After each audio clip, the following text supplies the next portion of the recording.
My brothers and sisters, the devil, evil spirits are real. They're not a figment of our imagination. They're not a psychological extension explaining our own flawed human nature. We live in a world where we as human beings are physical and spiritual beings, and we're surrounded by a whole spiritual realm which I cannot see, but which our faith tells us is there. We have to be alert to this reality. Evil exists, we know that from our human experience, and evil spirits exist. But we also at the same time have to put it in perspective. Because those evil spirits exist, but they exist in the created realm. God did not create evil, but God gives us the freedom to choose how we act and respond. Spirits' choices and actions are immediate.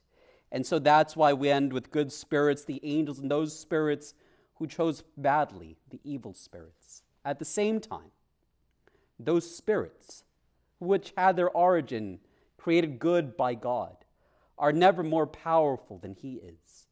And so the extent of their power in our life is to tempt us, is to nudge us, but it's never to force us to act in a particular way.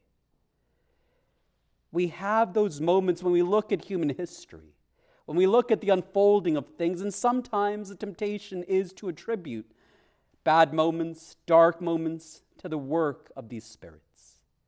And there may be some truth that people give in to their lesser natures, people give in to those temptations. But it's never true that in dark times, God's light has been conquered. It's never true that in dark times, God's light is absent. We know how it all ends at the end of time. What we have to decide as we live is where will we put our trust and where will we put our faith. Jesus manifests His power in the Scriptures. He manifests His power through the life of the church. He has conquered darkness. He has conquered evil. And yes, He's even conquered death.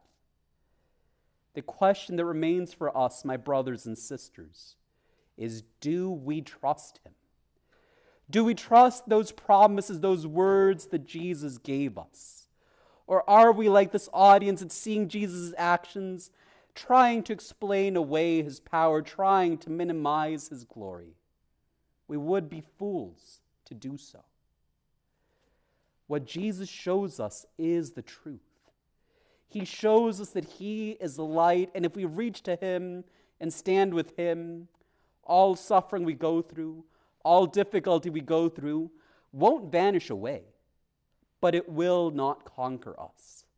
And we will emerge victorious, and we will emerge more holy from having maintained that communion with the Lord. Let us not be blind to the spiritual realities around us, but let's also only be willing to give evil its due, recognizing that it is nothing in comparison to the light of Christ, to the grace of God. So that when we suffer, when we go through darkness, let it not be a moment of doubt and despair, but rather a moment of rooting deep in our faith that says to us, even in darkness, Jesus is here too. And if we stand with Him and walk with Him, we'll emerge from this darkness into light.